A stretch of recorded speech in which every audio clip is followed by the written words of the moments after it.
Hello. Tonight's meeting is going to come to order. I'd like to ask everybody to stand and pledge allegiance. Pledge allegiance to the flag of the United States of America and to the republic for which it stands, one nation, under God, indivisible, with liberty and justice for all.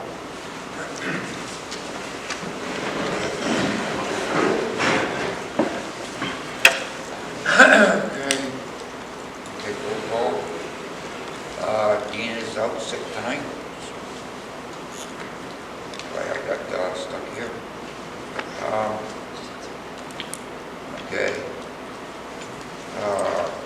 Don, I'm here. Linda? Here. Gary? Yeah. Sean? Here. Lynn? And Stephanie? Here. Okay.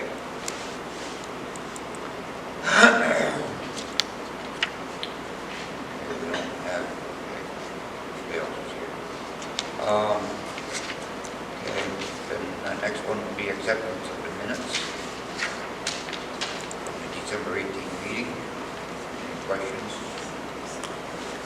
Yeah, I was glad to be helpful in making a motion from Grenada. Huh? I made a motion from, I was in Grenada that day. You were on Zoom, right? Yeah, it's listed Gary's present. Yeah.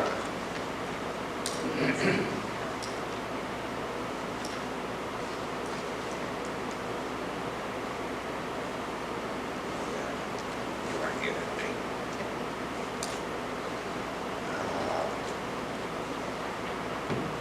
Who made the motion? I don't remember, I didn't have it written down who made the motion and who seconded it. I don't believe it was Lisa that seconded it.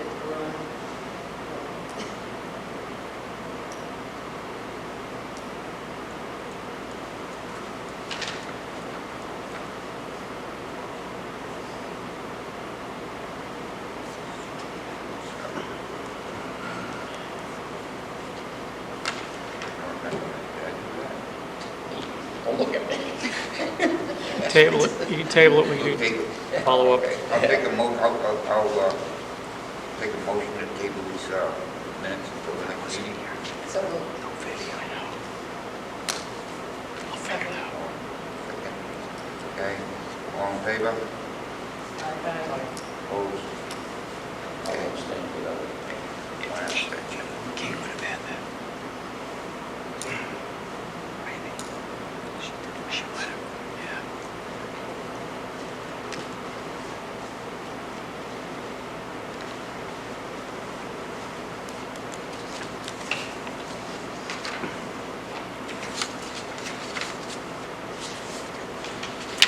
Okay, under new business.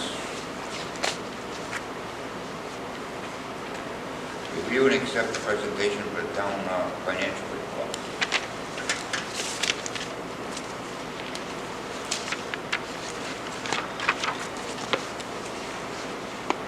You want me to talk about any of the revenue that we received in one of the new state revenues. It's not new, it's distressed municipality. You can see we received 92,000. Next year's budget, we were not going to get that. We're not going to be able to budget 100,000 for it, so that will be a zero for next year. Please, John. Yeah. So I want to give you a heads up, because they can't qualify for distress. Qualified this year, not next year. Yes, yes. When will we start seeing special duties? Any of that? Usually, unless you guys want me to budget for it differently, I can do that. But right now, it's in a receivable account, and at the end of the year, I'll ask the police department, what do you have left over as your receivable? And then at that point, I book the revenue for you. If you want it differently, you could have it so you have the revenue number for special duty on one end, and you could have the expenditure in the budget on the other end. Right now, we just record it as a receivable, and then I book the revenue at the end of the year. So we can always change that. Just have to tell us. And then Canterbury Fire, where is that? Use of our fire marshal? Yes. And when will we receive any payment from that for that? We normally receive every 6 months. So Canterbury Fire, yeah, they owe us. They usually pay half the year and then half the year. So I will reach out. We're going to discuss with them about increasing that for next year's budget too, to 15,000. Give them time. They got a budget too.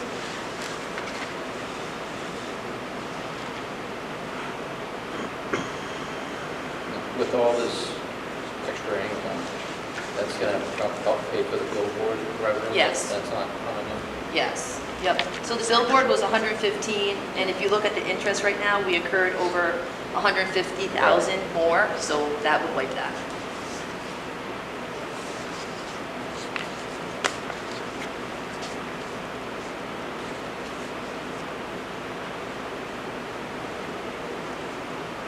Other local revenues more than what's anticipated because of Connecticut Water, when they repave the roads and give us the money instead of paving the full road.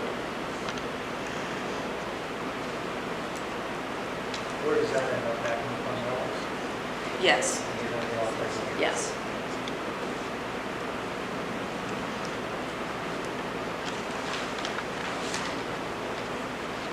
And you can see you finally got some supplemental vehicle tax money. You'll see it at next month too. Supplemental bills go out usually in the beginning of January.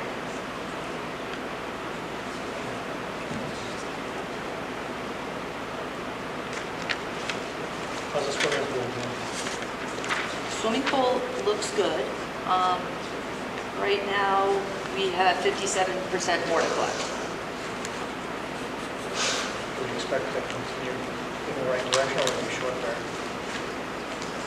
I don't know. I So mean, close. the way it's looking, it's going to be close.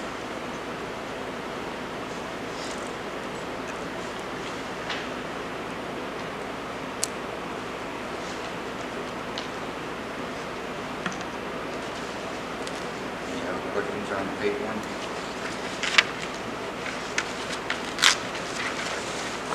Page two.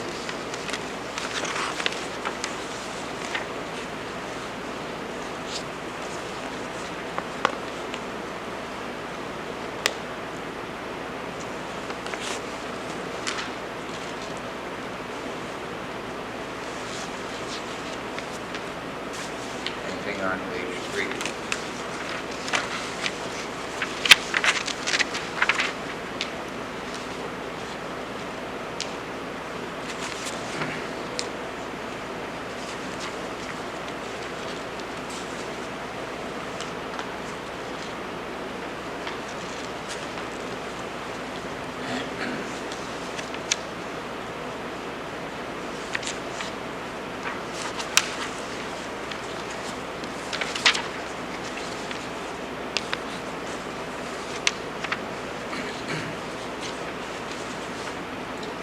And then anything on page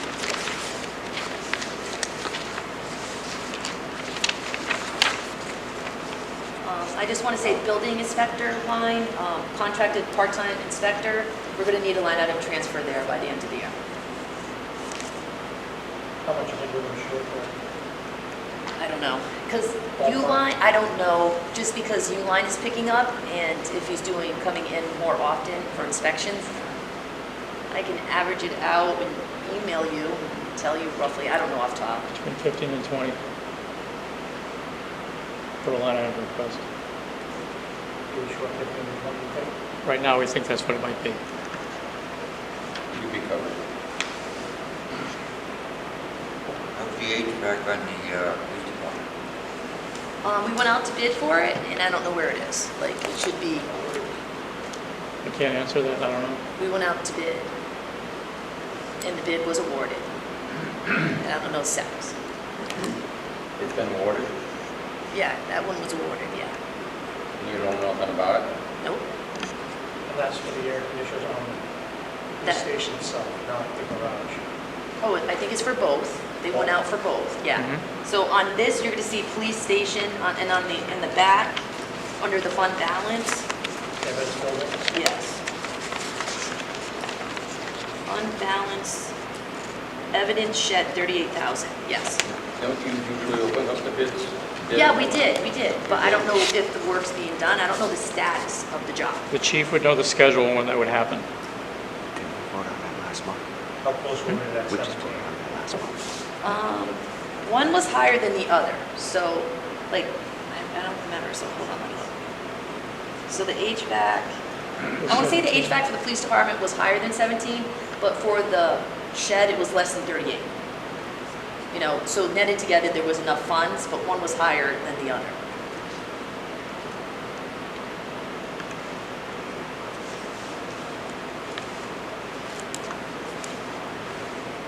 Anything on page 5? Well, I got a question still on page 4 on the planning and zoning. Engineering fees, when an applicant comes in, or a town engineer reviews the application and they're supposed to pay the public time. Where does that fall into the budget as a pass-through? You mean for revenue line? It's not in here. That's the question. When planning and zoning approves a plan, a large plan, there's usually a fee for engineering, and the applicant's supposed to pay that fee. Am I wrong, Kelly? But on the front page is a revenue line called planning and zoning. Yeah, but I don't know what's underneath there. I don't know We'll have to what look that up that's- and get back to you then. Yeah. My other question would Yeah. be is, have we set up a pay scale since we have our own town engineer now? To review some of Nothing's that? changed. We had what we had before. But I can look that up. So big projects, we still ship out to an outside engineer? No.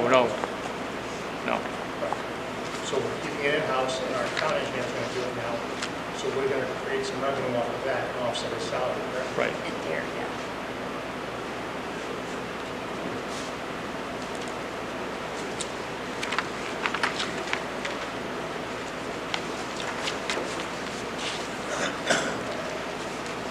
On economic development, Yep.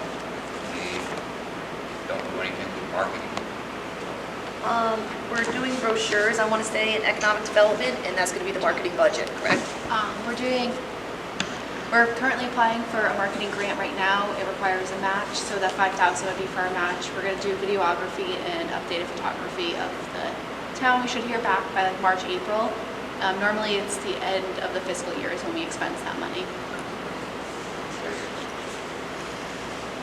How about the on-site support? Why is that 4,000? If you remember last month what we did, we talked about it last month. We said there was a gentleman that we hired temporarily to make sure that we got a certain grant in, because we thought that was the most important grant in the town, which was Inter-Oil, putting in the money for the $14,690,000 for cleanup. And so with that completion, now that that application is now in, he's no longer with us, so I've already discussed that with him.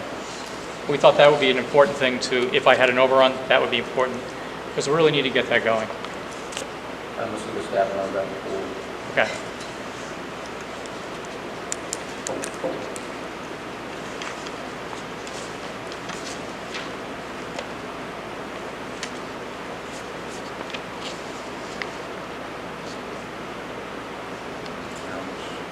Anything on page 6?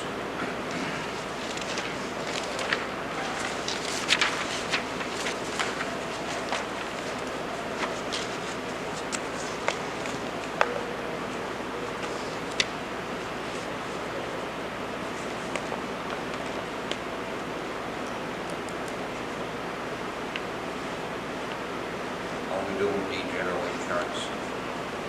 General insurance and workers' comp, we have one payment left for both. We paid quarterly, 3 quarterly payments have gone out so far. So we have one payment left for both. General insurance too is like deductible, so if the car gets into an accident, I have to pay a deductible too, so 2,000.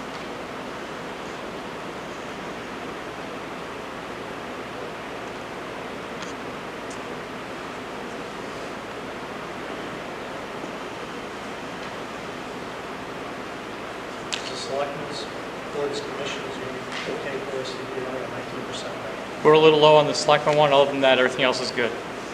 So again, that's one of the, I have about, Kelly and I talked briefly about it. We have a list of things we'll be doing for line item transfers soon, so hopefully in February we can come back.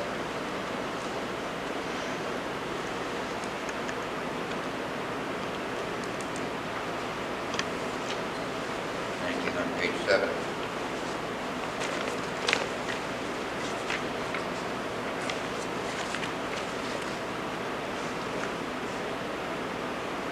You'll see under capital expenditures, MRSA, we're gonna use that funds for paving. That'll be part of our road paving money.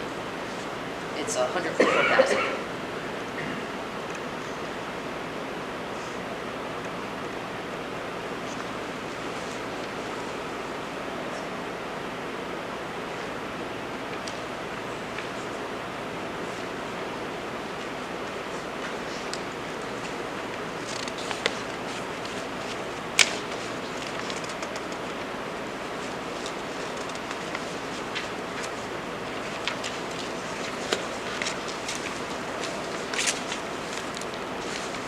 Okay, Jake. Quick question on 7. I'm going to be the dead horse here. The Department of Health, any ideas for next year? I asked them again 2 weeks ago, they said they cannot go to Uncas. As far as the numbers go, they are I'm increasing. going to stay with Northeast. Yeah, unfortunately, I did ask again to talk to Uncas, and the director of Uncas said they do not have the staff to take us on. Any idea what Northeast charge? They did do an upgrade, and we'll be sharing that with you soon.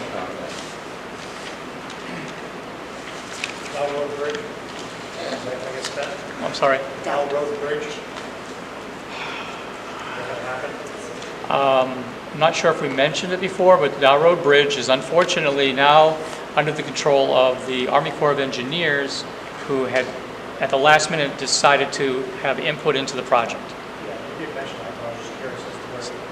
We're still waiting for them and DEEP, the Wildlife Division of DEEP, to come up with a plan of how we can either offset the project by doing something else, or they were looking at the town of Plainfield paying an extra $1 million to have a deeper, wider trench dug in that area to allow for trout migration. A lot of trouble with that.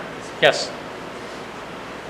Yeah, they shared a website for us to show you where in the town of Plainfield or the state trout migration goes, and that has a decent number of trout going through it according to that website.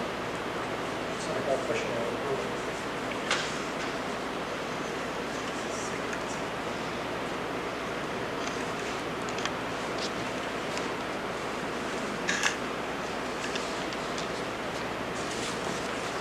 Anything on the last page?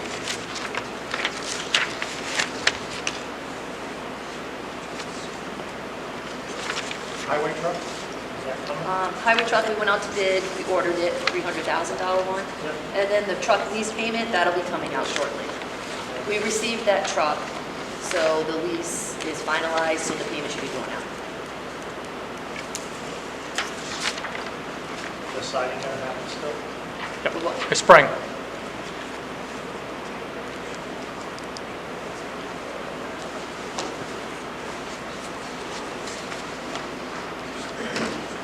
More questions?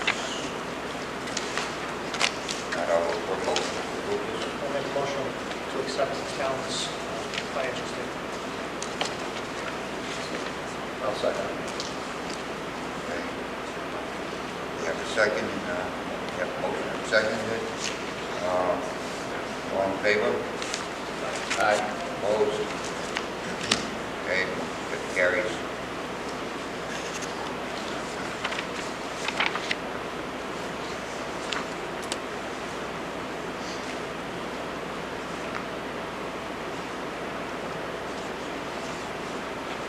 Next is to review and accept the financial report from the Board of Ed. Thank you. Paul Brenton, Superintendent of the Schools. I'd like to start by speaking to what I spoke to at the Board of Education meeting regarding some regional fees that have changed. For those who aren't aware, the school system, every school system in Eastern Connecticut received a letter from EastCon.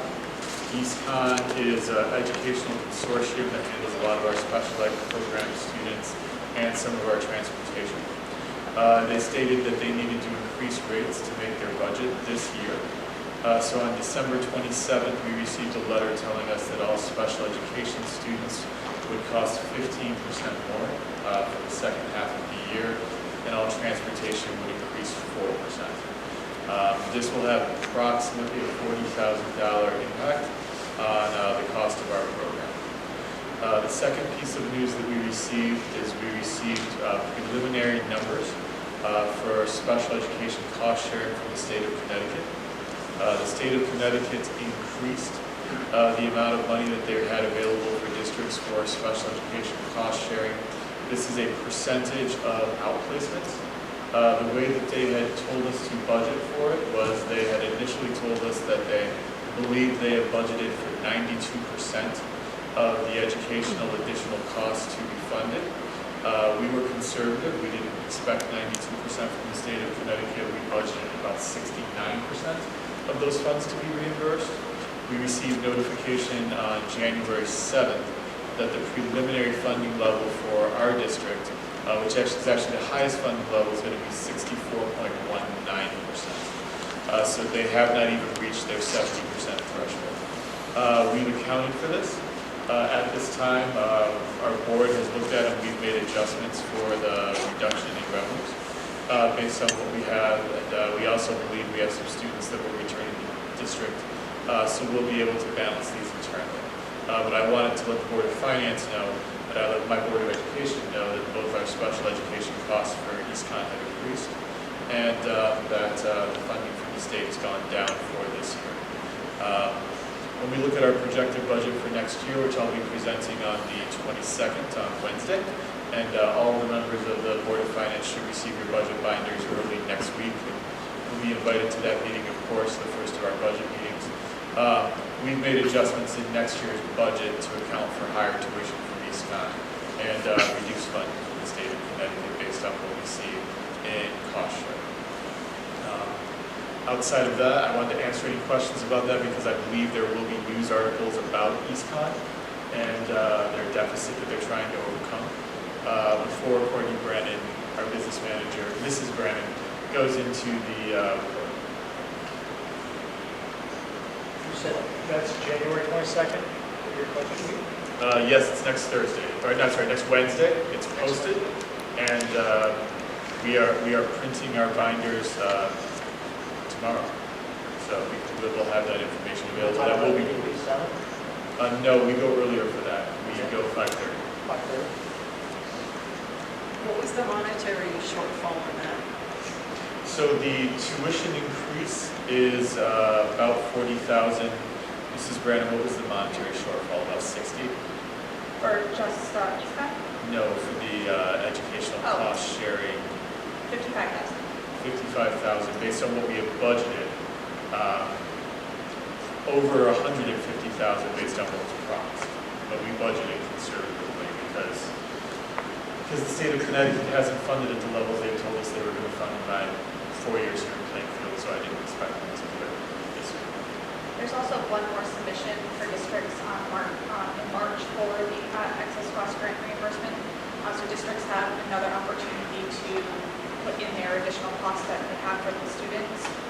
So those levels will change depending on the amount of expenditures that districts are putting in to get reimbursed for. So they'll do a recalculation and then we'll find out our final number in May. Thank you. Can we go back to the 22nd for a second? That's going to be done at the high school, We'll be done at the high school, in the library. in the library. Heat will work.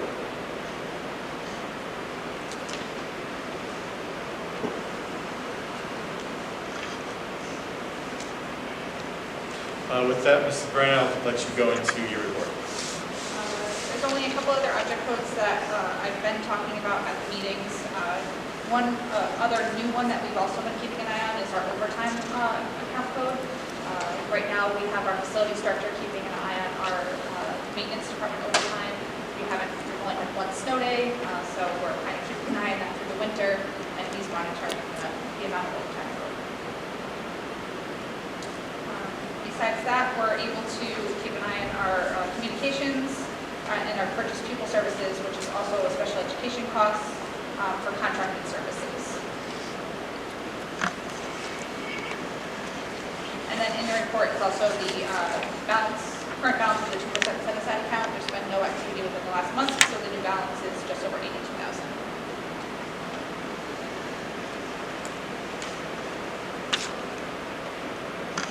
Are you over on capital improvement?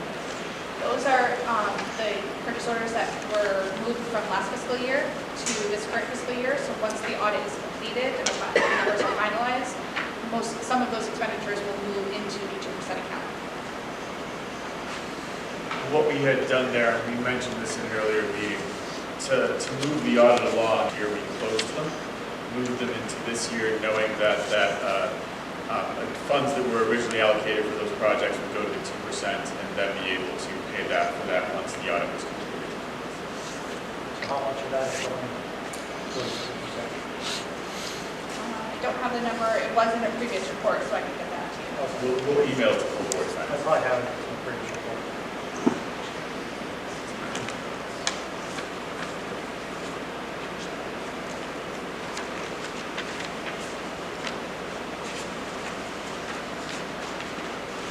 So it's $153,317.47 is the amount that's held encumbered for the construction and maintenance work from last fiscal year. 153. 317.47. And that number is in my November report.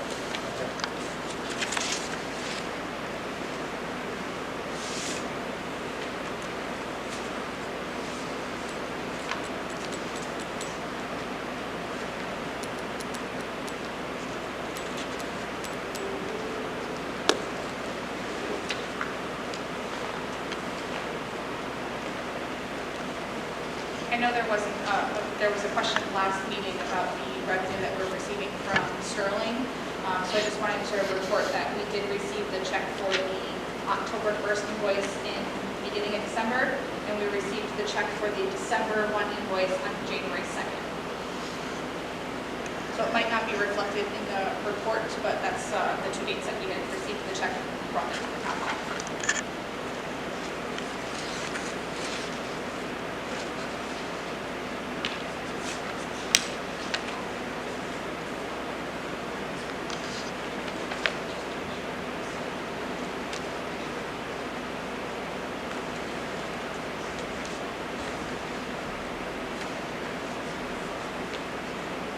Are there any other things to be worried about other than the funding that hasn't come through yet?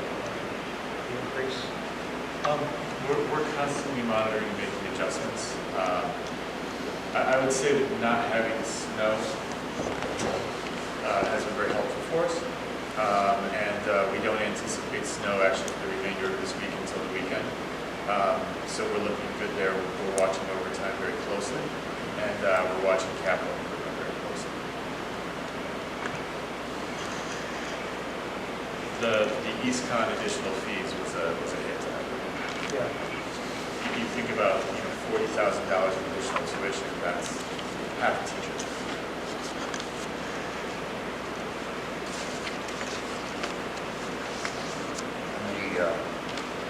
Many teaching positions are still unfilled. We have currently posted a school psychologist. We have 3 special education teachers posted. We have a social studies teacher position posted at this time. We have speech and language positions that are posted that we're using contracted services for, which we would love to fill internally. We also have a van driver position posted. We have multiple positions for bus monitors that are posted right now. So if anyone would like to early in the morning, from 7 until about 9 o'clock, ride a bus, or at the end of the day, if your shift finishes early. I thought you said earlier. Touche. If your shift finishes early and you'd like to hop on a bus at 1:45 and ride and talk to children in the afternoon and learn all about their day, we have those positions posted as well. I'm trying to hire 4 bus monitors.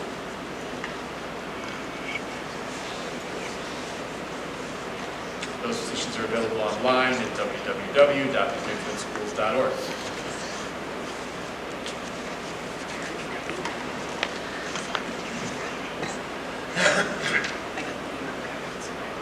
There's anything right? I'll call you. I said, I got the email yesterday, so, for all 3 of the kids. Actually, all 4. Do we have any more questions? If not, I'll take a motion to accept. I'll make a motion to accept the Board of Ed's financial reports.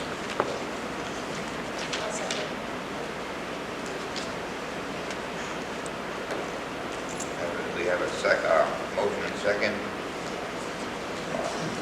All in favor? Aye. Opposed? Motion carries.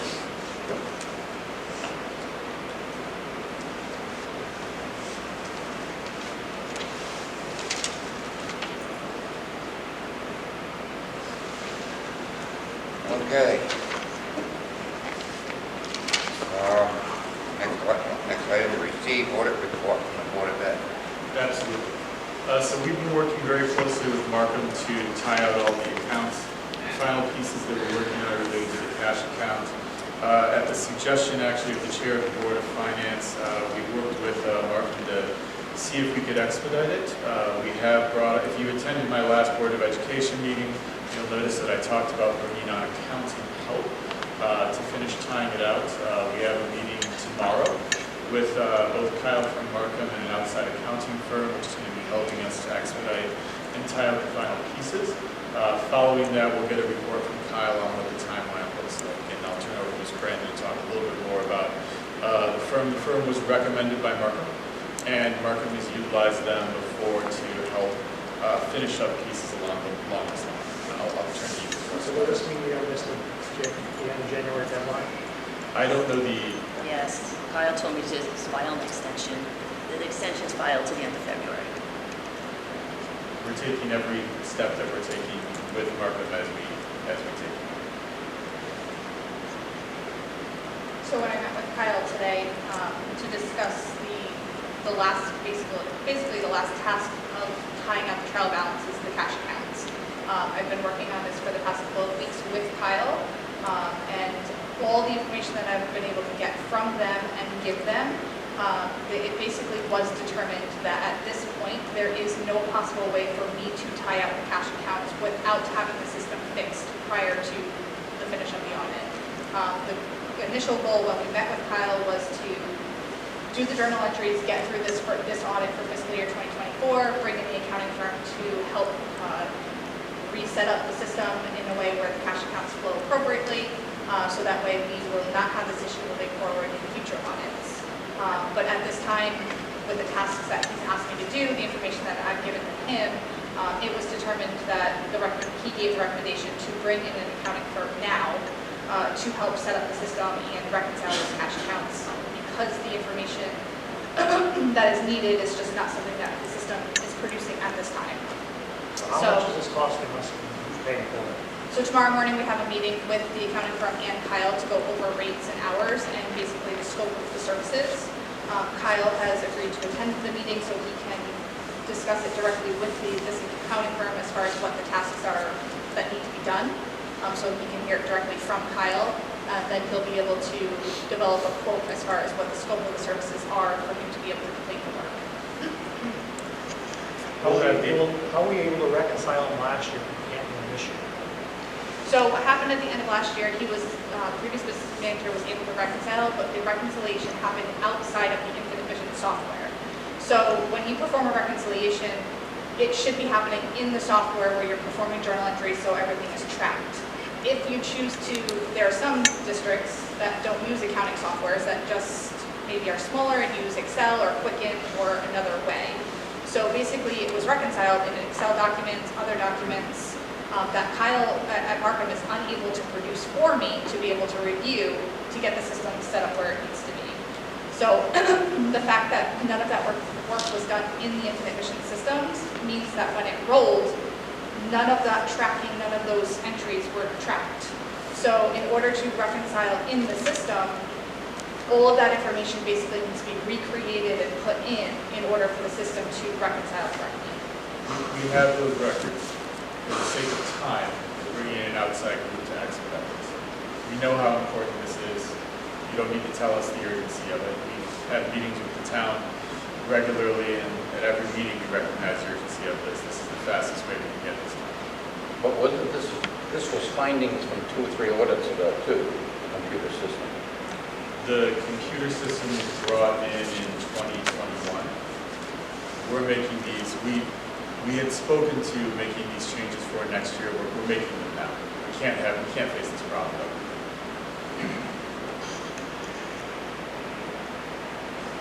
So, do you have we have an estimated timeline on? We will after our meeting with Kyle tomorrow. Can we get an email with, So Kyle actually offered to either any of the Board of Finance members, Board of Education members. He has willingly given out his phone number and email and is willing to talk through what he's experiencing, what I am experiencing, and what his recommendation is moving forward with any member. So he actually encourages, because he understands that the information that we've relayed to him, that I'm sure the town has relayed to him. So he understands everyone's point of view, so I think he wants to be able to speak with any member that has any questions or concerns or needs to know the timeline. He's willing to go over it with you. I'm quite happy with the email from you, with what dollar amount after you have your meeting and the time. That's, We'll I give don't you need to everything call we can him give you, Mr. Pearson, at this point. after tomorrow. I get in trouble when I answer something too quickly. That's fine, wait till tomorrow, that's fine, or whatever. Take your time. Not too much time. I won't take too much time, I promise you. Believe me when I say I recognize the urgency.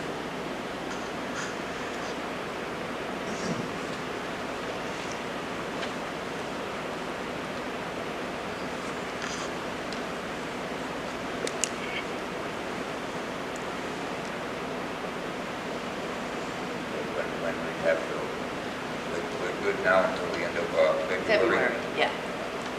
We applied to the state of Connecticut, Kyle authorized, and it's all set. How much did that cost? It doesn't cost you anything, it just reflects quarterly, that's all.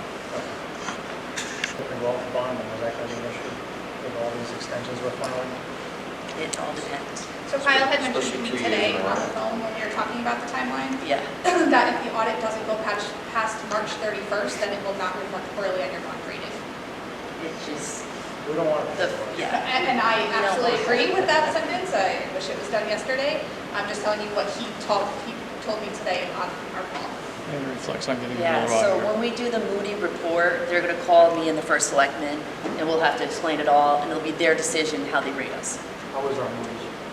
Moody's right now is a big A, little A3. So our rating's okay, you know, but we'll have to go through that whole process again. Where's our best place to be? Where we are right now. Yeah, because we're not really, like, our income level of this town is pretty, you know, it's Median pretty income's level. low. So it's hard, you have to be able to raise mill rates like nothing. And then that's how you increase your rating and everything. You have to have, it's like a bunch of different pieces.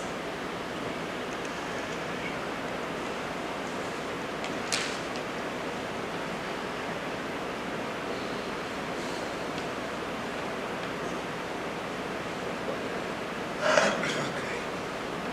Any more questions?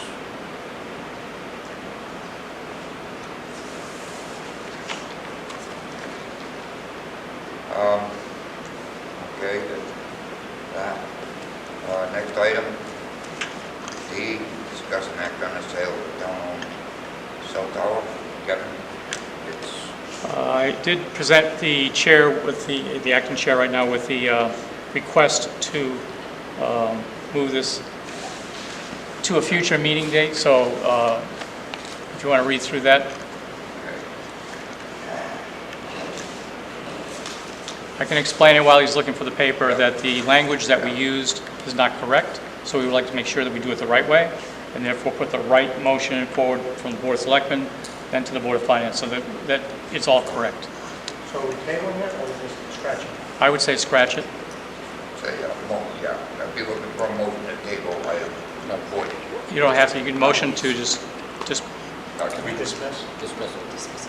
I'll make a motion to dismiss item D. Okay. I'll second. Okay, motion to dismiss item D. Second.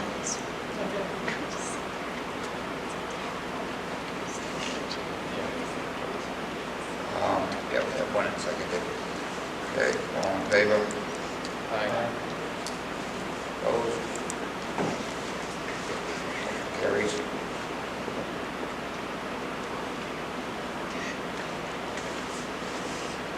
And get to the next one. Item B. New rec director. everybody. My name is Beth Anderson. I am the new Director of Recreation in the Senior Center for the town of Plainfield. I started July 1st of this past year, so I've only been in about 6 months, almost exactly. I do know when Dean contacted me and invited me to the meeting, he had some questions regarding some of our accounts.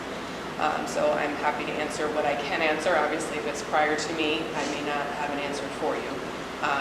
Two of the accounts he did list were the two revenue accounts, one for the pool rental and one for recreation. I'm not exactly sure detail-wise what he was looking for, but those are the two revenue accounts where our monies for pool rental is anything that's collected throughout the year for the pool specific. So water classes, swim lessons, walk-ins for our open swims, pool party, birthday party rentals. That's all that money is going into that pool rental revenue account. For the basic revenue account itself for recreation, it's all of the programming for the other things that recreation does. So whether it's our child programming, our summer camp, any of the other programs that we're taking in money for is going to go into that automatic revenue account. Right now, Kelly and our department are working very closely because there was the 1123 revenue account also that had some issues, I guess, prior to my start. So we're working on getting the money out of that account to where it should belong. And we would like in the next fiscal year to keep that account open with hopefully about 30,000 in it, because the other changes we're looking to make for the new fiscal year is to go into more of an itemized line item system. Just with recreation being the size it is now and with the different programs that we're running, it would be much easier to track what the money is coming in and where it's being spent if we're itemizing each thing. So, having a line item for summer camp, having a separate one for youth basketball, and making sure there's expenditure lines underneath to show where it's coming out. So that is something we're actually in process of creating, and with the plans of putting into effect as of July 1st of the next fiscal year. Hoping that that will help make it much easier to track where money's flowing in and going out. And also being able for us to say that, okay, this program is great, people really love this program, we're making money on this program, versus, okay, this isn't working, it's not profitable, we're not meeting like even basic ends. It's a little difficult to do right now with everything just kind of getting dumped in more generalized funds from just the fact that it was an older system. So that's kind of what we're kind of working on right now prior to getting ready for the next budget season, putting together a proposal for that. So which account did you want me to $30,000 in? I'm sorry? Which account did you want me to $30,000 into? The 1123 account. And again, that's because we're going to this new system for budgeting, so we wanted to make sure we had enough left in there to kind of cushion that, so if something we didn't see coming happens or something shortfalls, we have that to rely back on versus having to pull from something else. Should we be considering putting caps on these accounts so that they don't build like they Yeah, we did could. the last Yeah. time? Because they Yeah. got pretty high. Yep. No, Are we definitely gonna we keep all can. three of these accounts? What? Are we gonna keep all three of these accounts, or are they gonna be all rolled into one and then have some category? So those are revenue accounts that you have right now. Yep. Like the swim one, the recreation, you want to keep those in your operating budget because that reduces your mill rate. So I would keep those in there. Have the 1123 for 30,000 in case like we go over at summer recreation or something, we won't have to affect the mill rate. We have that 30,000 we can use for summer recreation, but cap it out at 30,000. That's as much. And if it ever grew bigger than that, it gets transferred over to the general fund for revenue. At the end of the year, or we should do it throughout the year? I can do it throughout the year. I don't want to, if she's bringing in money, she might have to expend it. I want to make sure she reconciles the rates. Or Yeah, whatever, what- you know what I mean? yeah. How we handle that for you. I don't want. I can that look at the account bigger to be picture when we create, we're working on it right now. Yeah, and the goal is just to kind of make it more streamlined and easier to see the ins and outs of everything, just as much for our department as for anyone else. Simple for me is good. Yeah, and that's I like that too. So this next year is going to be a little bit of a learning curve because it'll be a new system. Let's see how it works, what didn't work, that type of thing. So we just wanted to have that cushion available in the event that something were to shortfall. We have that to rely back on. I've heard different things and, partial things of what was before me, so I can't speak to any of that. I can just assure you that both myself and my assistant director, Amber, are doing everything we can to make sure we're communicating with the town hall, with Kelly, with Kevin, to make sure things are going into the accounts that they should be, that they're being used for the things they should be. Neither one of us wants to screw up, I can assure you that. So we're very much asking questions beforehand. Kelly gets phone calls constantly from me. Beth, I have a question. You're talking about the ins and the outs, specifically the youth basketball is going on right now. Correct. And I've been approached, well, I have family too, but I've been approached besides them. The kids are paying $90 a piece, and can you tell me where that money is going? So right now, I believe it is the 1123, am I correct, Kelly? That is one of the line items that will be changing for the fiscal year. That's going to have its own line item, so the money will go into the youth basketball account, and that money will then in turn be used toward expenditures. So for their jerseys, for referees, if we do go that route again, any costs for the program itself. So you can't really tell me what's going on now? I know it's going into the 1123, but that's what the difficulty has been. Our programs have expanded over the years, but the system has stayed the same. So like there's a lot of things getting dumped in to that one account. So trying to go back through and pull it out, you can, but it's tedious, like trying to find what things went in for which type of thing. You know, we're seeing the same thing with our charity account where we have the 5K, the Anstrom Fund, and the Petrowski. You know, all of it got dumped into that one charitable fund, but you have to kind of pull it apart piece by piece to get what piece goes to which one. So we're going to be dividing My them whole out. point is, I do know the kids had 4 games, and they were supposed to have something next week. You sent out an email about... Yeah, so we were supposed to have a clinic next week. We ended up having to cancel the clinic because the partner who had promised us they would be involved bailed out on us after not answering me for 2 weeks. So we did not have enough time to turn it around quickly to bring it up and operational fast enough so it would be smooth, because it was literally less than a week's notice when we found that out. So that unfortunately was not able to be done. I know I've had some complaints about there being less games this year. Again, it's my first year doing basketball, so we had changed the system a little bit to do practice and games to give the kids learning opportunity as well. That was something we can look at next year. The basketball program itself does not make money. We are not breaking even. So No, really, I'm going to take issue with that. That's what I said. Can you explain to me where the money is going? Because I can must have explain. misunderstood you, because I thought you just said that you couldn't explain it all. I misunderstood you. I'm sorry. My apologies. So the money coming in for basketball is $90, and I believe it's, correct me if I'm wrong, Amber, $100 for non-resident, correct? So that's the resident fee is $90. Non-resident is $100. Okay, so that comes in from the kids. We then use that money as well as, you know, if we have sponsorships or anything else coming in, which I'm hoping for in the future, that would be in turn used to pay the fees that we incur. So we incur fees for our 3 supervisors. We have to pay salaries for our 3 supervisors that monitor at the 3 schools that we utilize.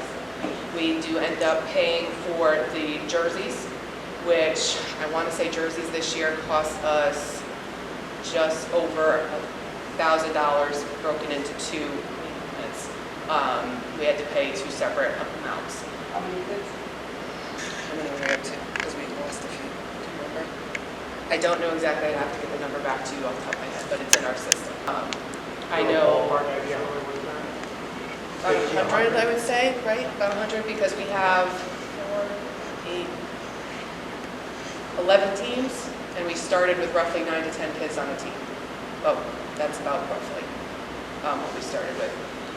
So jerseys are a cost there.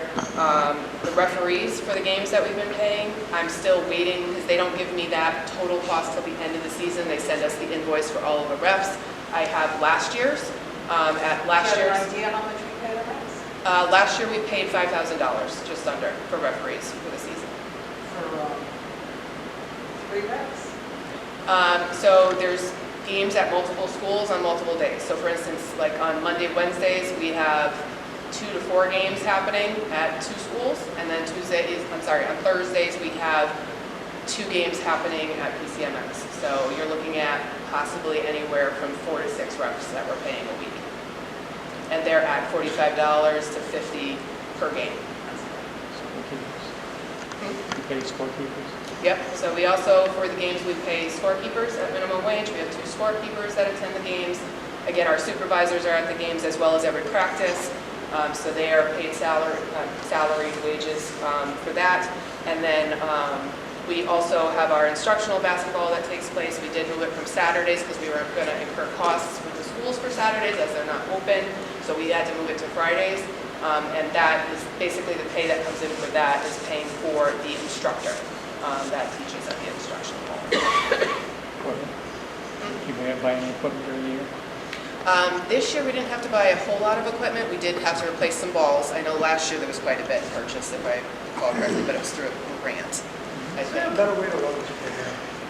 I'm looking at Not different, run it through the rec department? The Little League runs by itself, the soccer league runs by itself, the football league runs by itself. it's run by parents. Parents Well, took the initiative to do it. Volunteers. Well, I'm just saying, it was parents that took it and ran with it, is my understanding. Because even soccer used to be under recreation, from my understanding, years past. Parents asked to take it over, so Myra had said, go ahead, take it over. So basketball, I'm looking at some alternatives for next year. I'm looking at getting some sponsorships for the jerseys, so that the jerseys will hopefully be at minimal cost, if cost. I am also looking into seeing if I can get individual sponsorships for the basketball in general, just to lower costs for our families as well, because I know $90 is a lot. I wouldn't want to raise it more.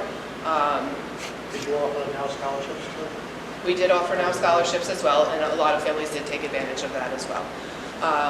So we are looking at different ways. We've also looked into whether we actually need refs, like paid referees from an official standpoint. We do need refs for games, but we looked into it, and it does look, because of our age level, and it's a recreation instructional kind of league, that we would not need to pay like a Board 8 official to referee. We could hire and train. I'm curious, I don't know if you guys can answer this, but the school has a basketball league, and the parents don't have to contribute to that. Does that come out of? We budget for it. So what I can say to this is they've done a nice job trying to work around the schedule. They made the adjustment on the Saturdays because, one Saturday to bring in someone for overtime for 2 hours to open up and close and all of that, it can cost them $90. That may not seem like a lot, $90, $100, but, that's quickly, I'm listening here, I know her budget is less than $8,000 if they're giving scholarships. So if their budget is $8,000 or less than this, and we were to add $1,000 for the Saturdays if the custodians have to come in, that would be a big chunk for them. If they were to get a sponsorship for that, that would be great. But if we have something going on a Saturday, the town wants to do something, we don't charge because we have something going. If we don't, someone's got to pay the custodian to come in. But I will say this, this is complimentary. She's done a great job working with our schools, scheduling events, getting forms in, all of those pieces, and then working with our business manager on the adjustments that they have to make it forward. So the adjustment going from Saturdays to Fridays was done to say how can we keep costs down if you don't have other Saturday events. And they've been coming in on Fridays and doing those pieces. So Mr. Bright just mentioned you have an $8,000 budget, or you're using the $9,000 that the parents? That was my math in my head. If they've got, We're utilizing what's coming in, and then if As we're you go. short, it goes through, yes. if they've got 8 or 9 kids on a team and that number of teams they're getting scholarships, I assume that they have less than $8,000. And that's my fuzzy math. No one's told me that number. Yeah, and to be fair, like the budget I was given from Mark did not have anything differentiated out for basketball at all in the budget. So I've had to pull it like outside of that before we get the fees in. So we also do background checks, so all of our coaches are voluntary. So every volunteer coach as well as assistant coach goes through background checks. We're looking at about $300 just for the background checks for those coaches as well. What age, what do you go up to age group-wise? Middle school? For instructional and for the league, or just the league? Prep basketball. All right, so for youth basketball league, it is grades 3 through 8th. And then, so we do 3 and 4, 5 and 6, and 7 and 8 together. So there's 3 divisions. For instructional, we do K through 2nd grade, and that's on the Fridays. I know they use soccer. I know that seems to be involved in it. They use kids basically as referees. They have to go through a training course Right. and all that. Yep. So I think you That's should be what we're looking trying more to into look- that. Correct, that's, You is can one of the probably cut things. your expenses in half on that rep plus, hopefully. Yes, and that is one of the things we were talking about actually today. We were looking up into what the regulations are, what that means, and yes, we could hire for that. It'd be a great thing for some high school basketball players. Right. They could Exactly. possibly get a side job.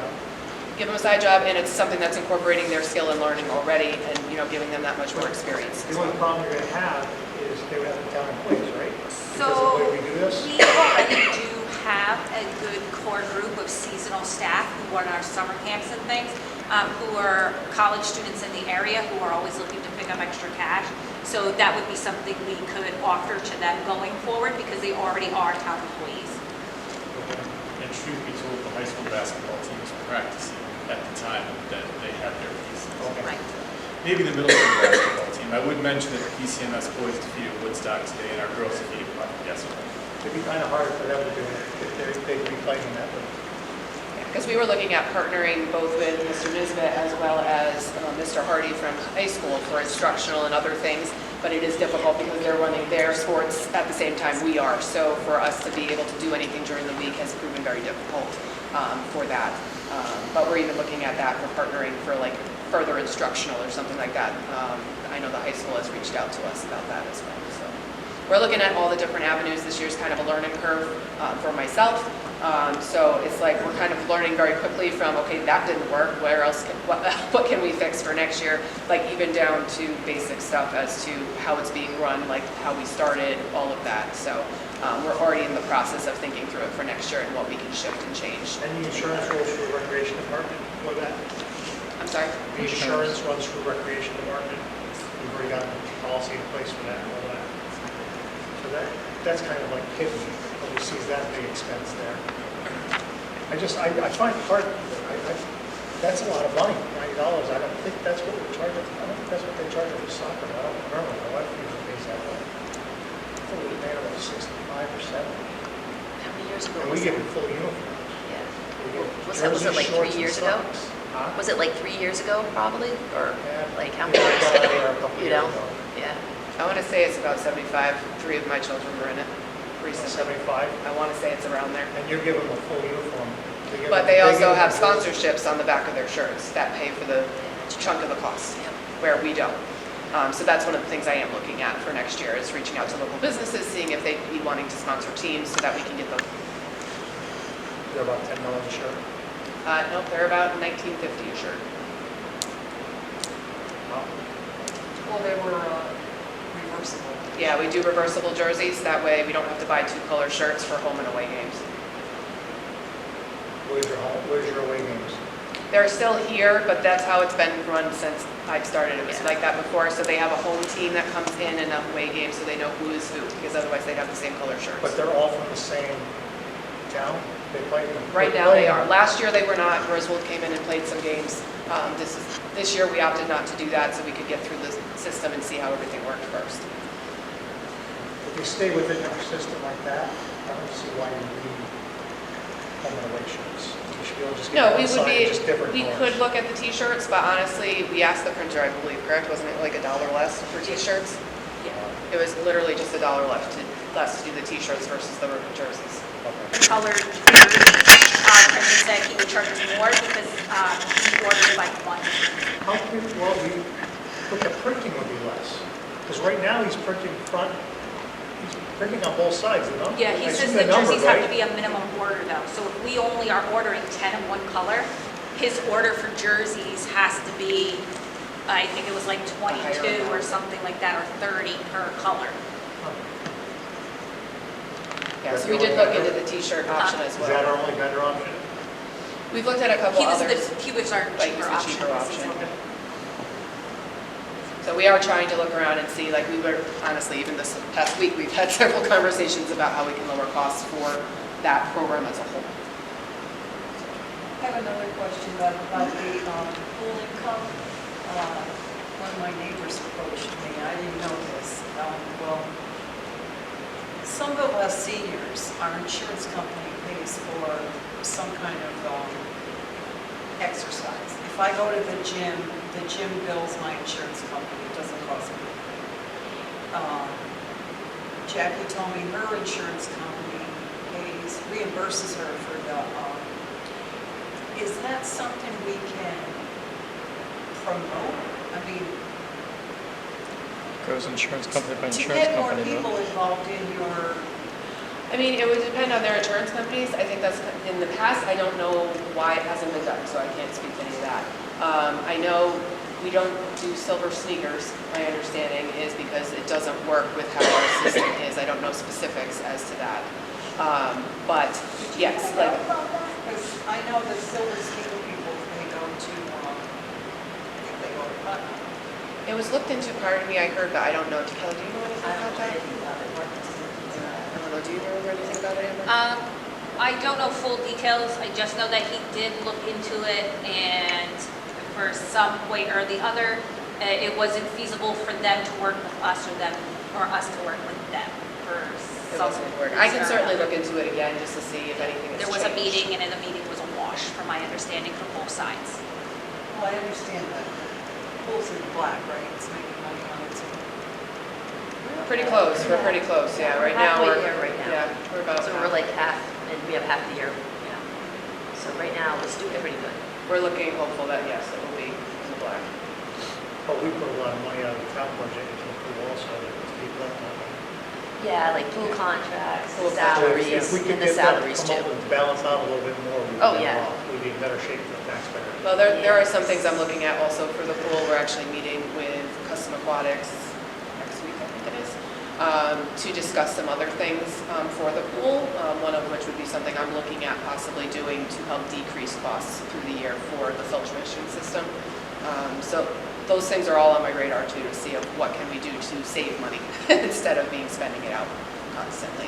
But I can certainly look into the Silver Sneakers thing again. And yes, if their insurance does allow for reimbursement, we can certainly give them their receipt as long as it's for the full amount. Well, I know my insurance company pays the vendor directly, so I don't know if that's, That would be something we'd have to talk about, Kelly, right, to see how that would, how that would work. I know we've had an issue even in the last 6 months I was here where somebody had called us wanting line dancing to be reimbursed because it was fitness class technically. But she wanted us to reflect the receipt inaccurately to get reimbursed from the insurance company because the way that they were going to reimburse was only a certain date. But because the class is prorated, you pay upfront for the whole class, we have to give you the full receipt showing that that's what the class paid for.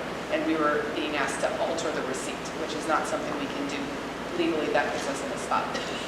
We can't really do that. So we've had that too. So we're kind of very careful about, when things are coming in to make sure, okay, yes, we can give you this for reimbursement because it is the full session. So we are watching it as it comes in as well. so I can appreciate the fact that, like you said, you're looking more closely at the basketball because you just got here, so to speak. And is that true for the aerobics classes and stuff? Is that kind of a shaking your head? Yeah, we're looking at different things, yep. So we actually just recently are putting out an ad in the Turnpike Buyer, posting for additional lifeguards, water safety instructors for our swim lessons, as well as our water and adult fitness classes, so we can provide some alternative options as well. And then, Same thing I've heard, from I live in a condo, and they tell me that it's cost prohibitive to some of them to go to the aerobics classes. yeah, I mean, it is difficult. Yeah, it is difficult. Like, I do understand that perspective, but I'm also looking at what I'm paying for my instructors, what the certifications cost to maintain, because they have some pretty heavy certifications that they have to maintain. So all of those things are going into what the cost of the classes are.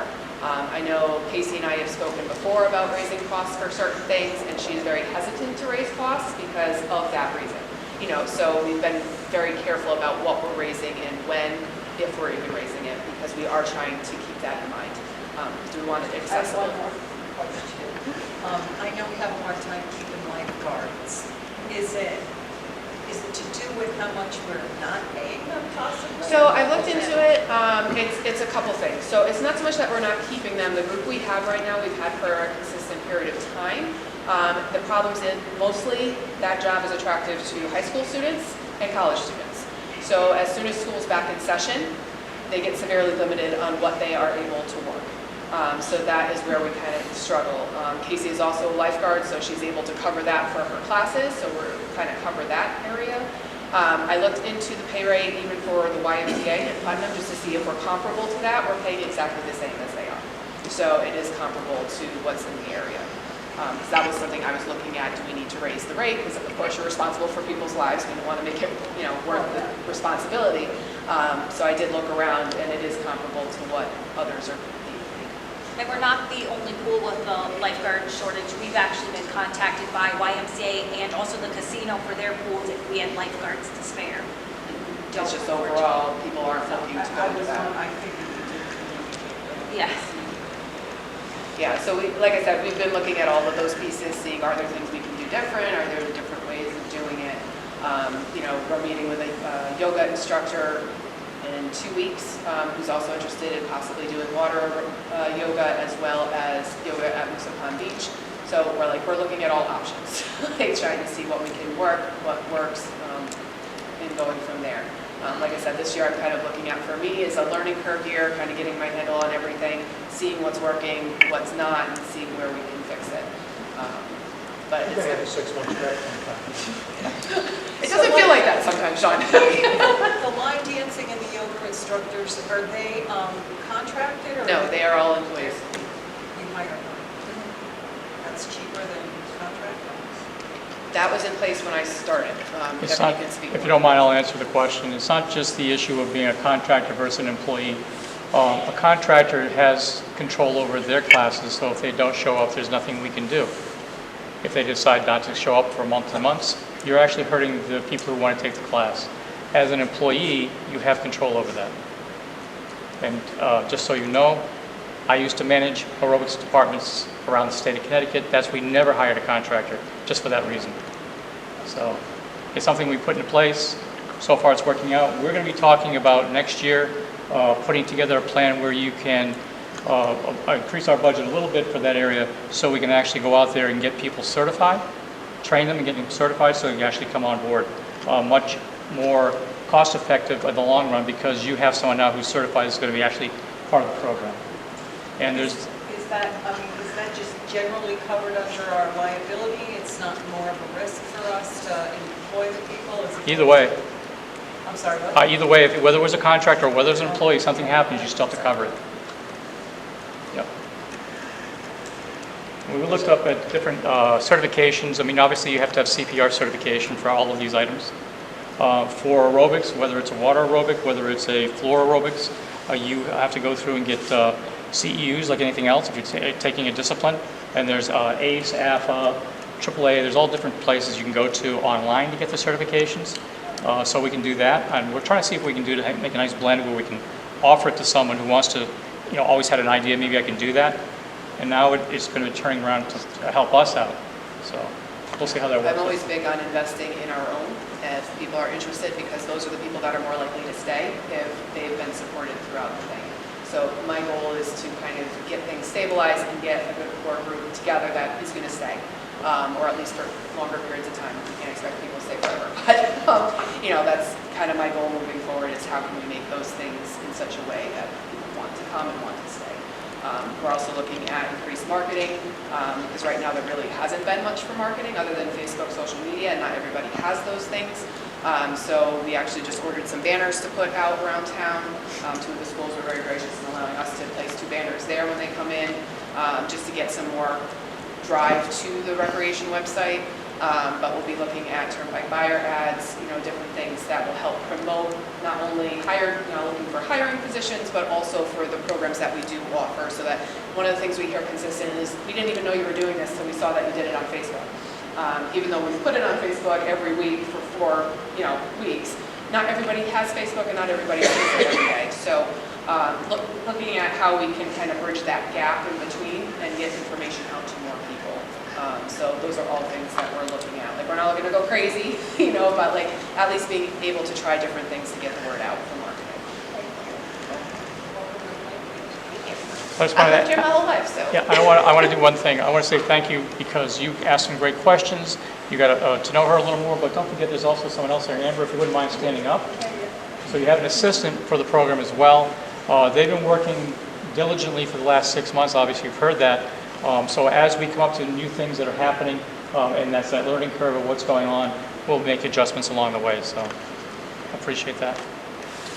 Amber, you worked there, right? This was a promotion. Correct, yes, yes. So before Mark left in May, I made slime for a living.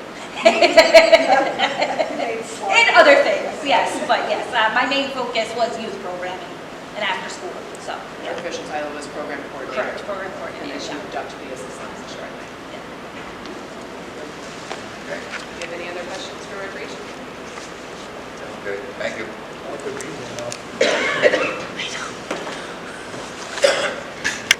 Okay. Next item, have to discuss an act request from the Board of Selectmen to appropriate fund balance of $100,000 to be used as a financial match for any state and federal program and will be sent to the town referendum. This has to go with legally town meeting, which will be sent first before the referendum. Correct. Yeah. Yeah. So will it be, can it be approved at the town meeting?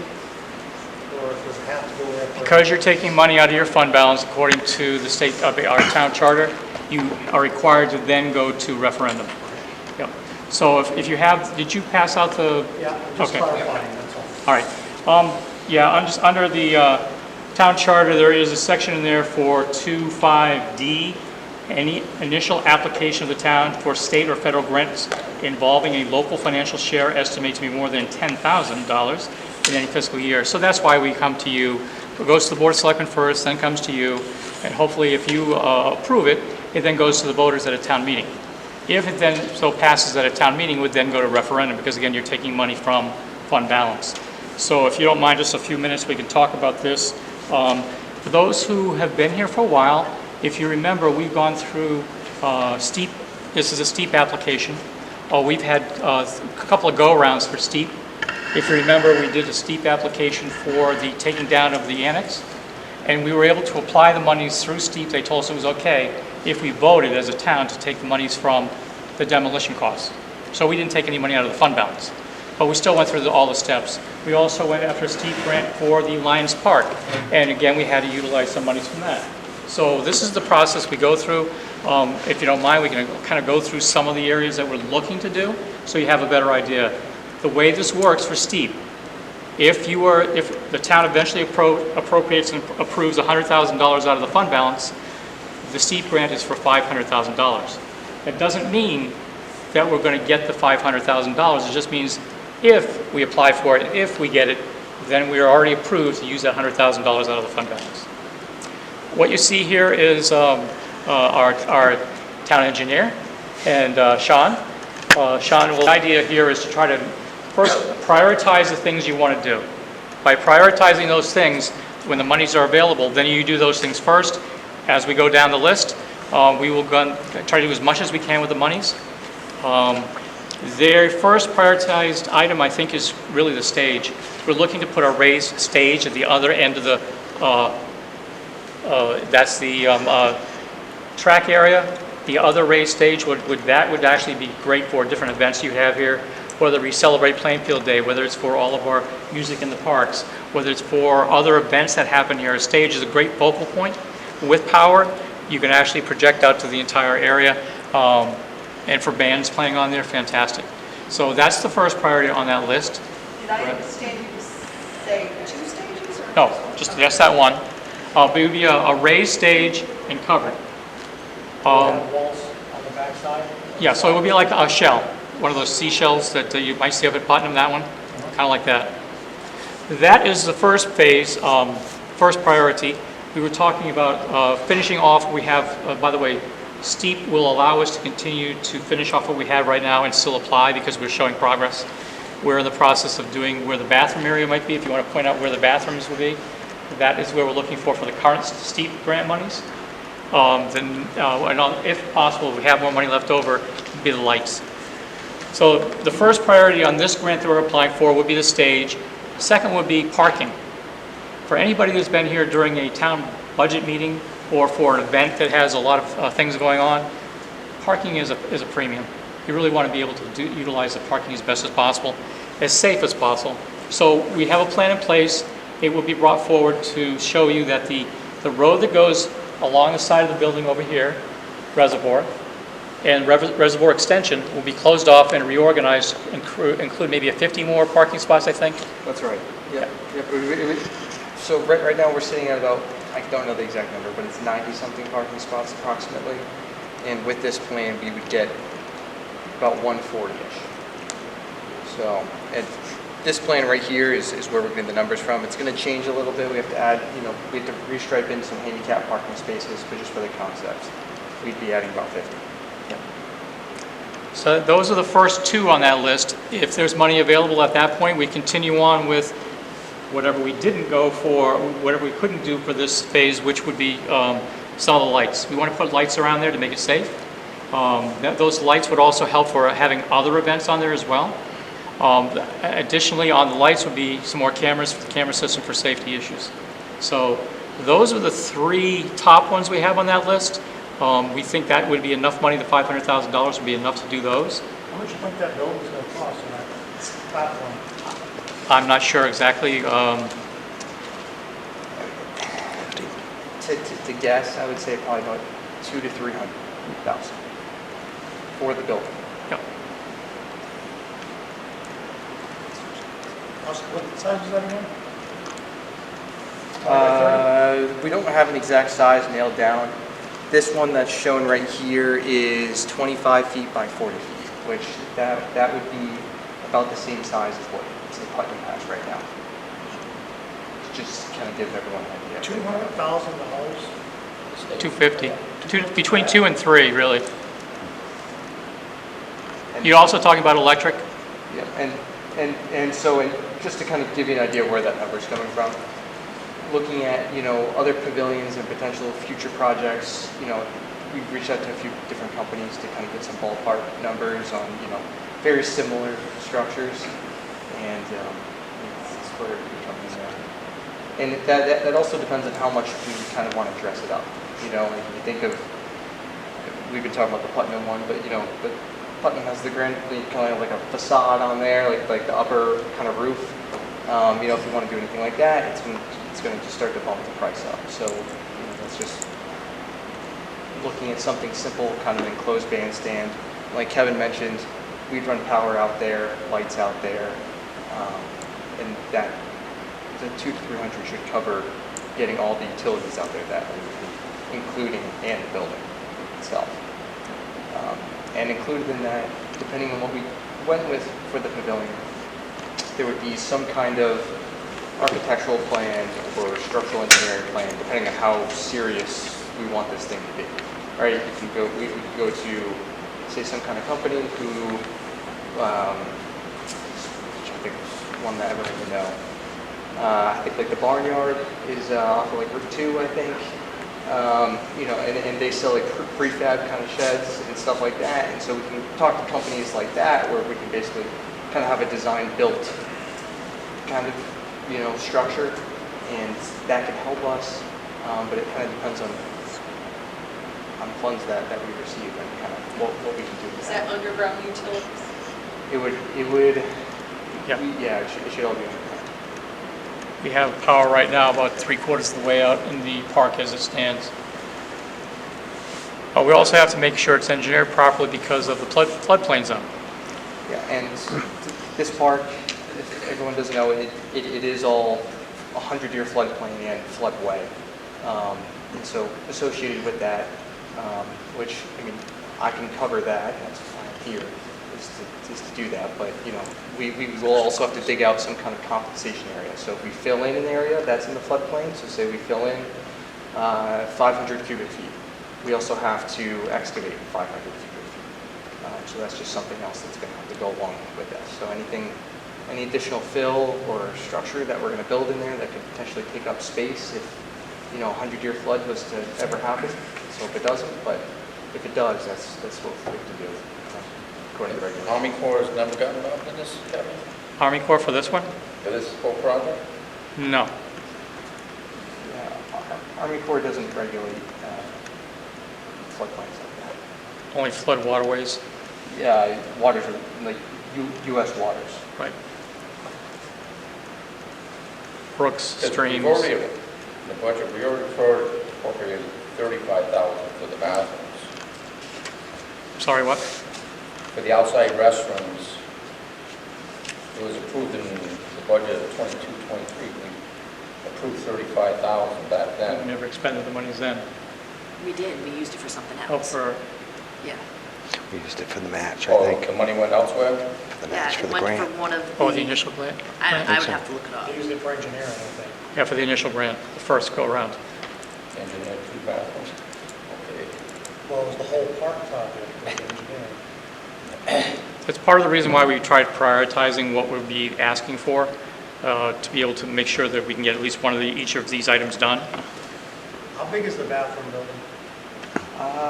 This, what we have right here is about 20 feet by 20. What's that cost us? 2 stalls, 1 urinal, and 4 sinks. I don't have a number for that off the top of my head. I wasn't planning on that being included with this project. I believe we have other funds for that. We have funds right now for You're that. right, I know, but I'm just trying to wrap my head around the price for the pavilion. That's why I was trying to compare it to what the bathroom's gonna cost you. I would expect the bathroom to be a little more because you've got water and sewer out there. You don't have the pavilion. Yeah, well, and with the bathrooms, I mean, I don't have a price on it. I haven't looked at it, to be honest with you yet. I haven't looked at kind of, anything with that project yet. But just briefly talking with Ryan, the town planner, about it, to kind of get a rough price on that, we're going to probably maybe look at some prefab bathrooms. Concrete companies just have prefab bathrooms that they could come in, so that will give us a roundabout number.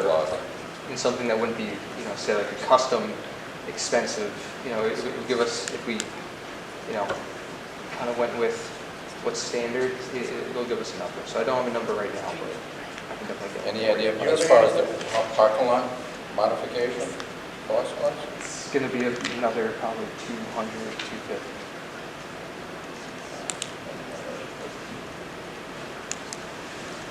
Do you have an idea what that was gonna cost for the bathrooms? We were thinking somewhere in the 200,000 ballpark, but we don't know which way we go, prefab or do it ourselves. Well, they want 200,000 for a pavilion, why would the bathrooms be like that?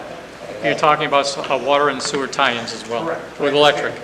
I know there's more work in a bathroom, even though it's a smaller structure, there's more work in there, there's more trades coming in. Mhm. Out there, you've got carpenters, an electrician, and concrete guys. And are we going to generate revenue with the pavilion? You are able to do more in a park that has these types of amenities than you would with nothing at all. So if you think about an open soccer field, what could you have there versus the events here? We've already spoken to the Celebrate Plainfield Day. Obviously, adding those features to it, it could bring in more because you're talking about more parking, more features to do things on. We've had Jeep Invasion there before. These are some things that they would look to come back again. So there's revenue available for those things, and this would make it much easier. I thought Celebrate Plainfield was getting moved. Well, for the first couple of years until we get the pavilion done, Just a question for the board. I mean, is parking like a problem during events? I haven't been here long, Yes. so is that? Yes, parking is a big problem here. Not just during events, it's during election season, it's during, whenever there's a big issue going on, Yep. there's never enough parking, they're parking on the streets. So parking for this building is definitely an issue. How many spaces did you say would add? You would add about 50. 50 or so. Yeah.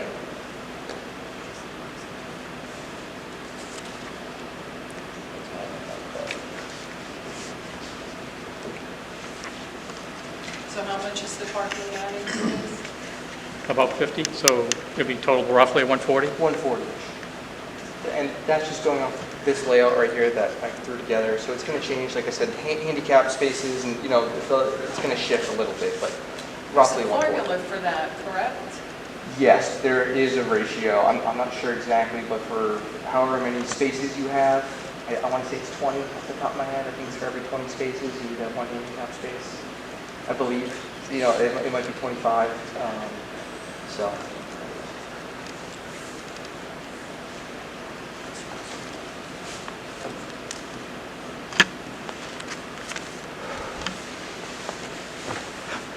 So you're applying for a grant to get 500,000.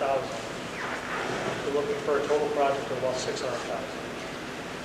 What if you only get, what if they only award you a grant for 200,000? I guess the obvious answer there is that's all you can do. So what does your match do? We're only required to do 20% match of the grant we receive. So if they only give us 200,000, it's 20% of the 200,000 is all we have to do for the match. So with the motion that you provided to us, it doesn't say 20%. So it's $100,000.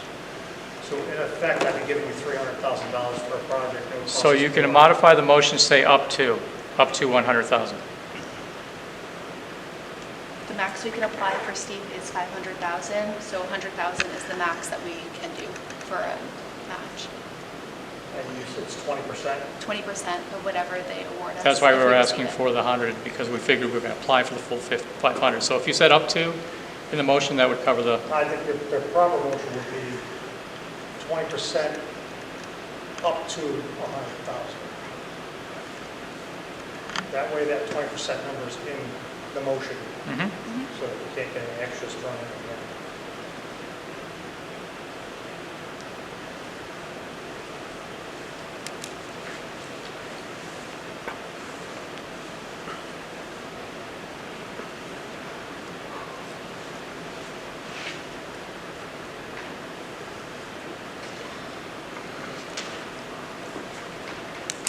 Then the next step would be to send this right on to town meeting.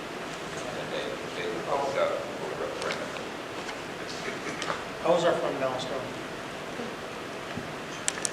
Where are we at right now, roughly? Ballpark? 20%. About I 20? think like 20%, yeah.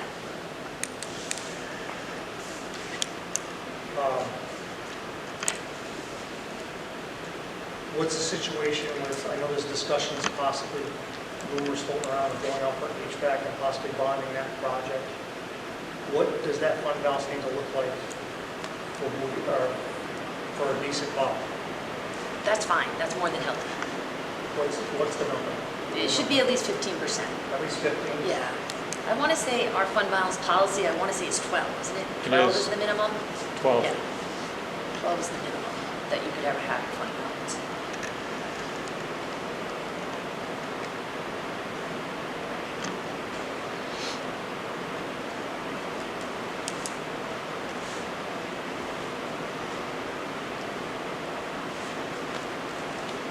Now, one more thing. You're saying we're at 20% right now, but have you pulled the money out of the fund balance for some of the expenses already this year? I already calculated that in the That's all 20%, calculated yeah. at 20% Yeah, already? yeah, so what I did is, So at the end of the year, we're looking at about, unless we put money back in from yeah, some yeah. other sources. It's going to be at least 20% or more, yeah. As long as nothing happens before the end of the year and you have to, you know, if you're going to, another expenditure. Major. Yeah, expenditure. yeah, you know. Or if a state revenue doesn't come in. You know what I mean? That can happen nowadays.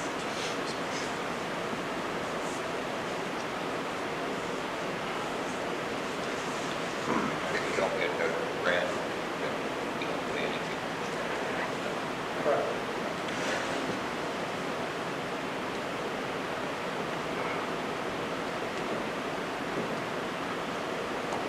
Let's get $100,000. There's a place in town that uses $100,000.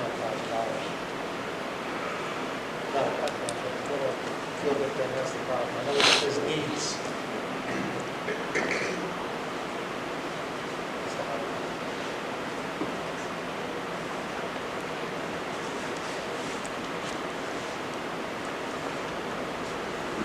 Motion. I'll make the motion.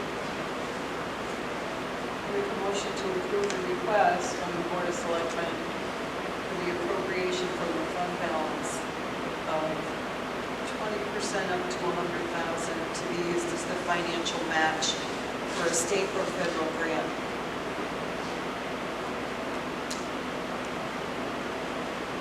Should it say somewhere in there?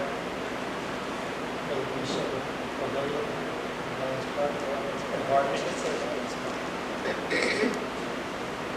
Shouldn't restrict it to what you want to do. It's just, this should be something that we manage. Otherwise, what do You you? asked for it for this, that's my Yeah. concern. You asked for this project. I don't want to change it to something else. Oh, no, it's just for this application. You can get a copy of the application when we put it in, but I mean, we'll work with you on it. It's just a matter of. Like Steve Lyons Park? Yeah, Steve Lyons Park. So you want me to add, like, for renovations to Lions Park? Yeah, I'd like to make sure it goes to that bottom. I want to ensure it goes there, not someplace else.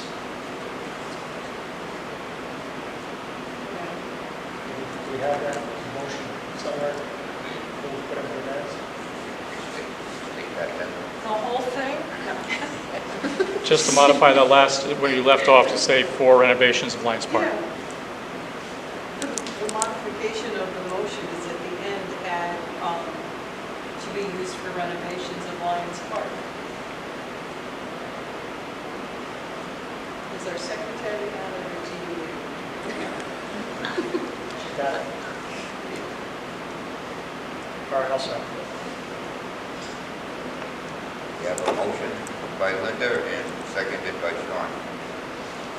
All in favor? Aye. Opposed? Yay. Motion carried. Motion failed. What'd you say? Motion failed. What was the vote? Could you do a hand vote? Yeah. Three. I'll just call it again, call for the vote again. Raise your Okay. hand. Look for raised hand. All in favor? Opposed? Abstain. One abstention.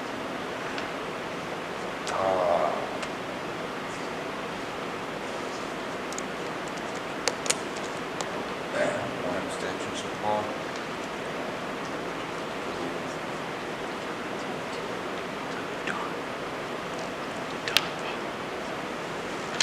It was Stephens.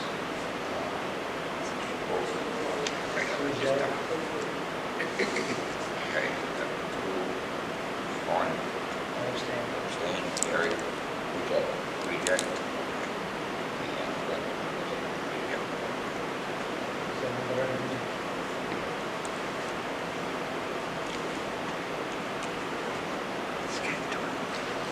You got me a step over here? Yep. And what was your vote?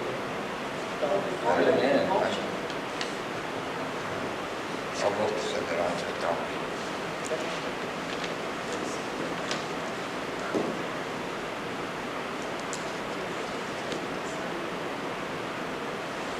So it passed. Pass motion, right? Yep. Next, public comment. You have any public comment? There's no public comment on there. There Yeah, it is. is there? Fine. Oh, it was, okay.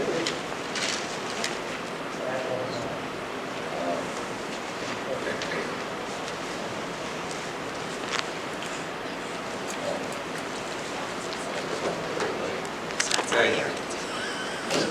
Not having any, I look for a motion to adjourn. I'll make a motion to adjourn. Second. Make the adjourn second, all in favor? Aye. Opposed? Abstained? Okay, meeting's adjourned.